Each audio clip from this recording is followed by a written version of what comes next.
Que mantém uma tradição de tratar do doutor Belisa pão de ló, né? Com água. Faltou só o café. Ah, já tá aí. Vai com açúcar ou sem açúcar? Com açúcar, tá bom. Doutor Belisa, tratamento como esse eu não encontro lugar nenhum, né? Acho que nem no seu consultório você é tão bem tratado como aqui pela nossa querida Fatinha, né? Suena está ainda se recuperando do seu problema, deve estar morrendo de inveja quando a gente fala aqui nessa questão do café. Doutor Belisa, bom dia. Bom dia, Marcos. Muito obrigado, Fatinha. Mandar um abraço para minha amiga Suênia. Na verdade, o acolhimento aqui da rádio, eu percebo que Marcos Dantas disse que é só para mim, mas todos aqui eu percebo que são bem acolhidos. Isso é o padrão aqui do Sistema Rural de Comunicação. Satisfação imensa, amigo, estar participando mais uma vez aqui do quadro Check-up no rádio. Nosso primeiro de 2021, né? Primeiro de 2021. Esperamos que esse ano a gente possa falar muito mais de outras situações, de outros temas e falar bem menos da Covid. Síndromes geriátricas. O que você pode falar sobre isso? Bom, Marcos, síndromes é uma terminologia utilizada na medicina para que quer dizer um conjunto de sinais e sintomas. Aquilo que o paciente sente e aquilo que ele se apresenta. Ele sente dor, febre, ele sente dor, ele sente cansaço e ele se apresenta como o que é verificado, que são os sinais: febre, taquicardia. Então é um conjunto de sinais e sintomas. Esse conjunto de sinais e sintomas, quando se apresenta na velhice, a gente chama de síndromes geriátricas. Então a geriatria ela passa muito por essas síndromes, né? São os gigantes da geriatria, que a gente assim considera.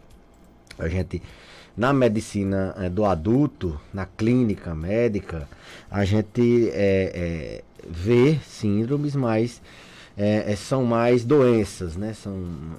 A hipertensão em si, é uma doença específica, são sinais, são sintomas, esses sintomas geram a doença. Já na geriatria, o conjunto de sinais e sintomas geram síndromes, né? Ou seja, não dá só uma doença, geralmente são 2, 3, 4 fatores que justificam aquela apresentação daquele paciente. Então, são 5 as grandes síndromes, existem muitas, né? Mas as 5 principais são a instabilidade postural e as quedas, né? Um conjunto de sinais e sintomas que geram instabilidade postural e quedas. A gente está sempre falando aqui do equilíbrio dos idosos, do risco de cair, de alterações da marcha, de doenças como tontura. Então a gente reúne isso nessa síndrome geriátrica chamada de instabilidade postural e quedas, né?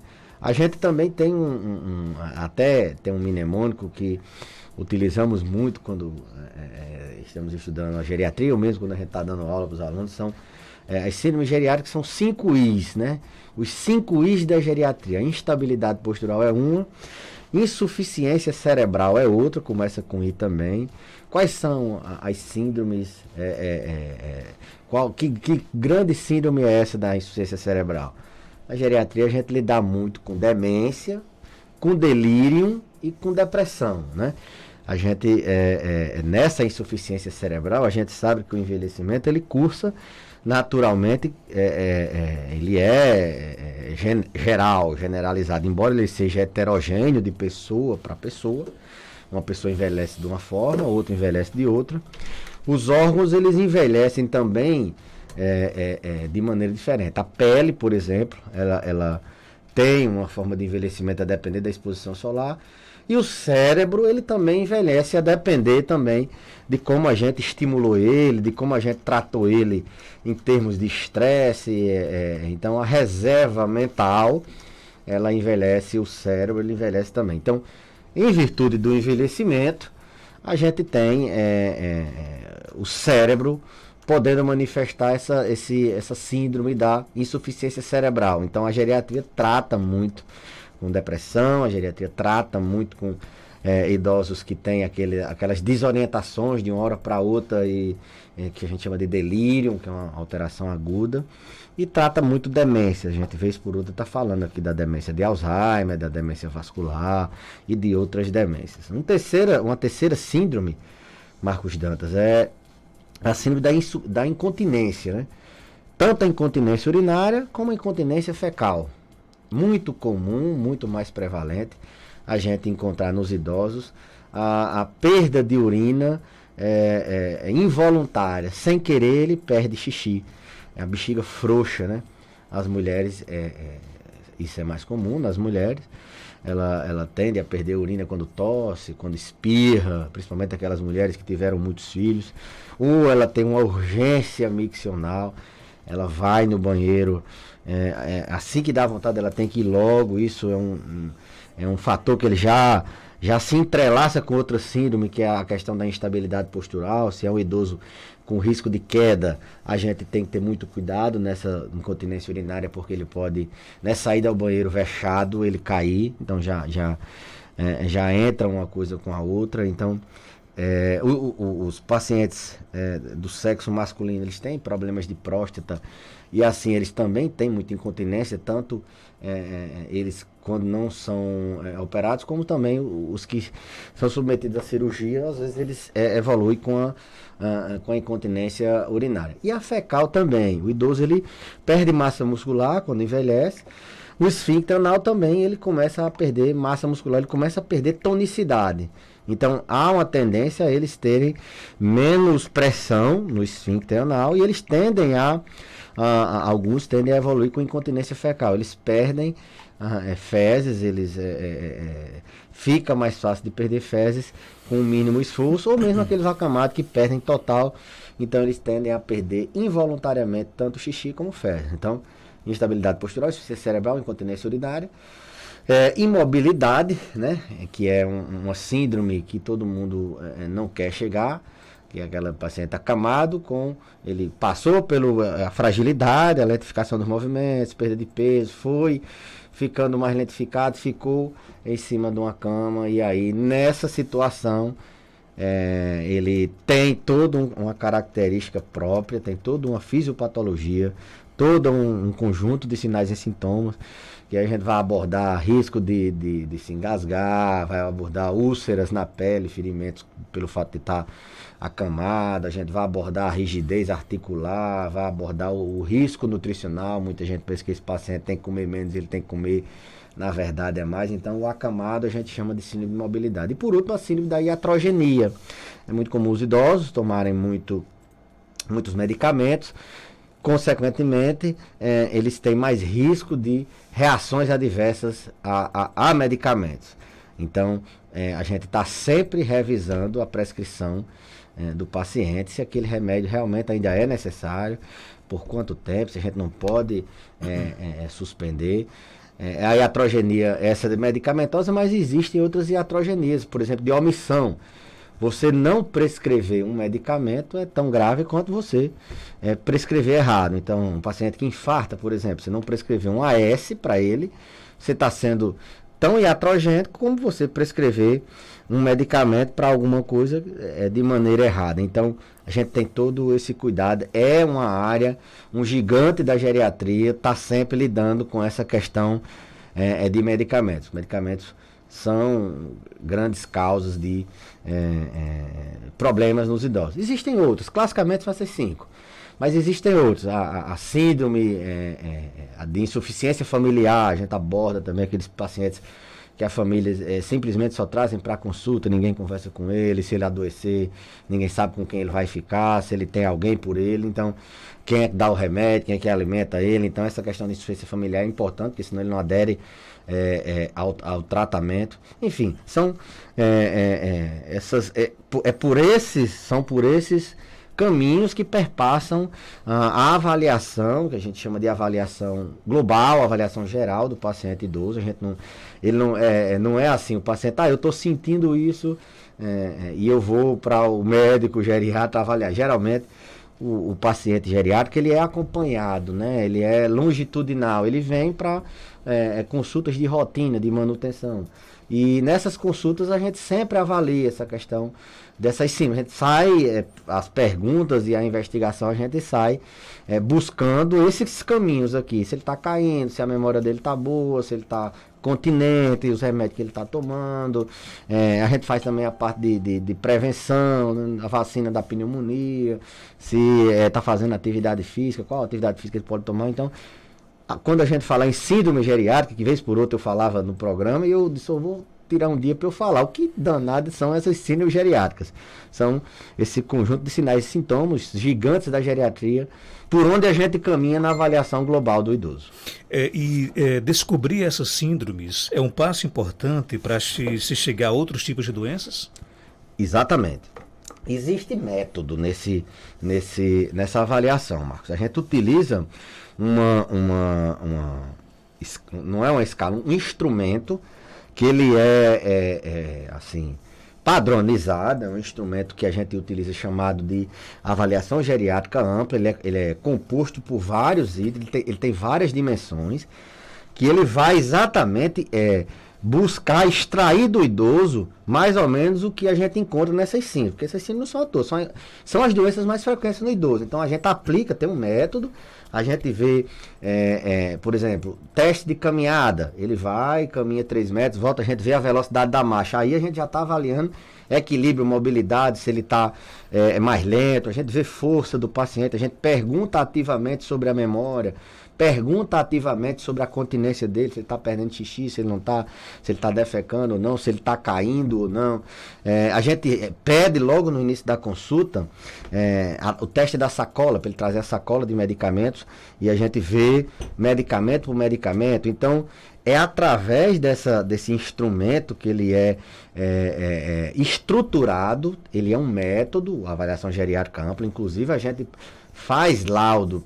A avaliação geriátrica desse paciente, ele é um paciente frágil, ele é dependente, ele é independente, tem alto risco de queda ou baixo risco de queda, tá nutricionalmente bem, ou tem alto risco nutricional, cognição preservada, o humor dele tem depressão, não tem. Então, é através desse método, dessa avaliação que a gente faz geriátrica, é um instrumento estruturado, multidimensional, que a gente vai desde da dimensão da família, passando pela cognição, o humor, e até a gente chegar numa lista de problemas. Logicamente que tem pacientes não, alguns vão por algum motivo, eu estou com uma dor, e aí a gente avalia a dor, vê, pede exames, mas a gente sabe que a gente encontra vários problemas na avaliação, e a gente compartilha com o paciente. E isso a gente a gente elabora um plano terapêutico que vai escolhendo prioridades, né? Olha, vamos tratar a dor, que é o seu principal problema, mas olha, o senhor tem um risco muito grande de cair. A gente talvez num segundo momento, ou depois a gente pode trabalhar alguma coisa nesse sentido para evitar uma queda, e aí a gente fala da importância das quedas. Eu vi aqui no seu teste de memória que sua memória não está muito boa, e assim por diante. Vi que você está tomando aqui algum medicamento que ele pode estar dando problemas para você, tá em excesso. Será que não seria bom a gente mandar uma carta para o seu cardiologista ou para o seu gastro, para o seu neuro, para a gente rever isso? Faz quanto tempo que você foi no médico de vista? E assim por diante. É nesse instrumento, Marcos, que a gente encontra, como eu disse, não são, a gente encontra as doenças, mas principalmente as síndromes. É comum, por exemplo, eu queria até saber se existe uma síndrome que discute isso. É muito comum, por exemplo, pacientes que chegam no seu consultório, às vezes nem reclamam de questões patológicas e mais questões sociais, por exemplo, e existe uma síndrome que trabalha justamente isso? Isso, a insuficiência isso é familiar e social. A gente tem, inclusive, uma escala que a gente vê isso, né? O grau, a gente vê tanto o estresse do cuidador, né? A gente aplica ali ao cuidador algumas perguntas e a gente vê o nível de estresse dele, porque o cuidador faz parte da consulta, todo o tratamento do paciente. E vê também essa questão social. É muito comum, Marcos, aqui na nossa região, assim, a gente ter doenças que estão relacionadas com o social. Vou dar um exemplo. O paciente tem uma depressão, até às vezes os alunos lá na universidade, eles professor, mas a incidência de depressão é muito alto, né, no idoso. Aí eu sempre digo, olha, a gente tem um viés aqui nesse ambulatório da universidade, que a gente atende uma camada mais simples da população. Então são as pessoas mais socialmente vulneráveis.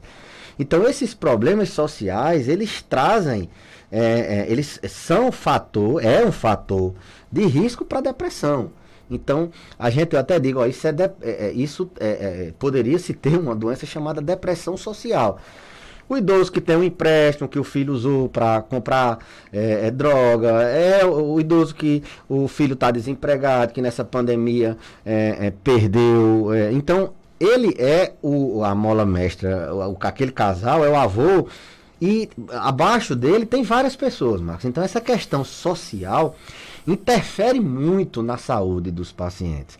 E essa avaliação, ela é feita sim no paciente. Não adianta a gente ter um contexto social, a gente tentar com medicamento tratar uma depressão se o paciente ele tem um fator ali estressante social. A gente vai tentar abordar de alguma forma essa questão, finda abordando naturalmente. Um médico geriatra, ele o pediatra da criança, o geriatra, ele é aquele médico, olha, eu vou para você ser meu médico. Ele tem vários outros médicos, mas aquele que ele quando não sabe a especialidade que ele vai, ele geralmente procura o geriatra, que é quem acompanha assim, longitudinalmente. Então, a gente tem por obrigação de abordar essa questão social. Não é raro. É muito comum a gente encontrar, sim, problemas sociais que estão afetando diretamente a saúde.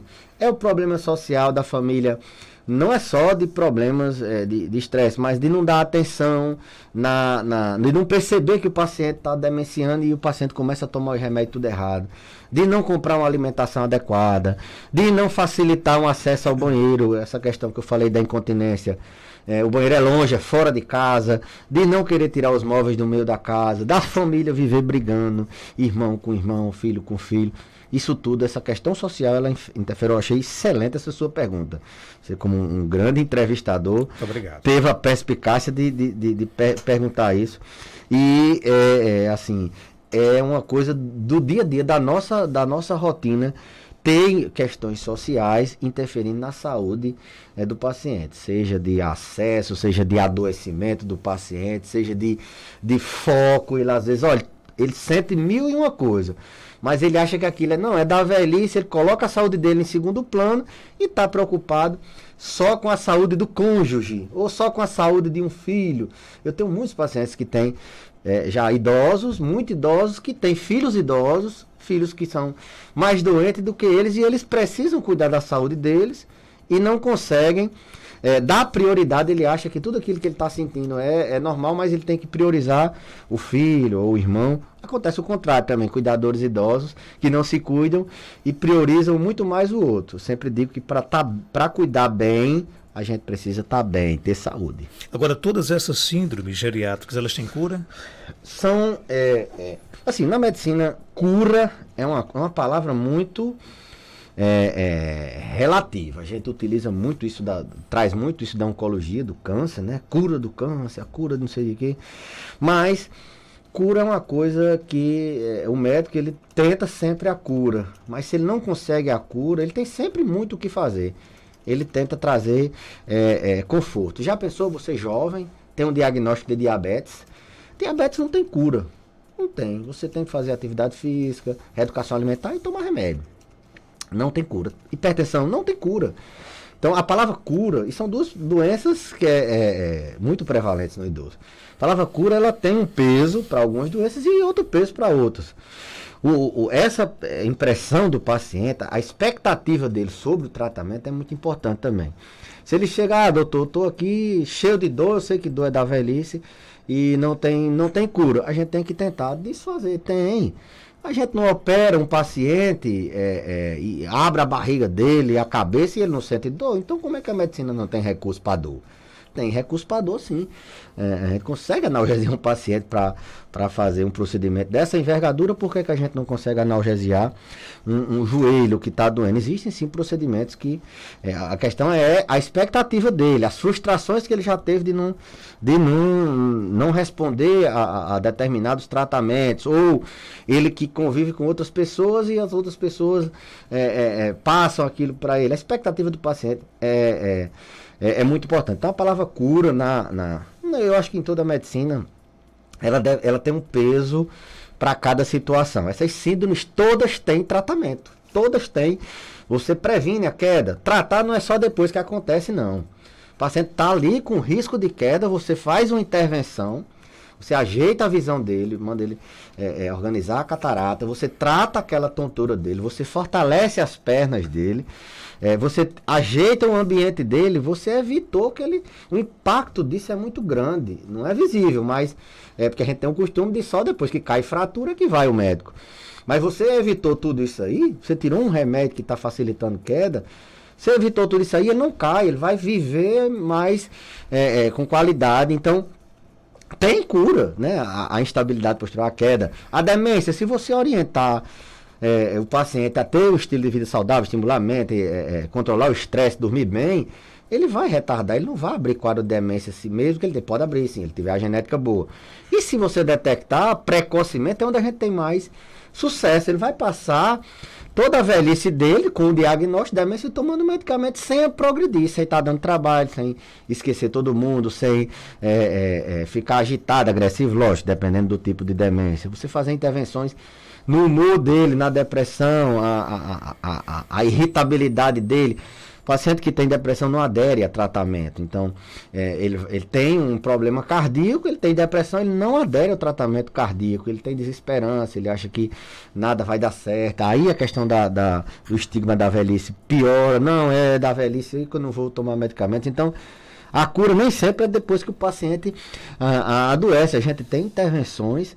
A incontinência tem tratamento, tem remédio, tem medidas que a gente pode fazer. Os medicamentos são assim, a gente tem como ajustar isso, né, Marcos? Então, a tontura, a própria insuficiência familiar, a gente pode intervir. Então, as síndromes geriátricas, elas têm, inclusive, Marcos, até muito o que se fazer. A gente, quando detecta, primeiro que o paciente, boa parte das vezes, a gente tem até um fenômeno muito conhecido nas ciências de envelhecimento, chamado fenômeno do iceberg.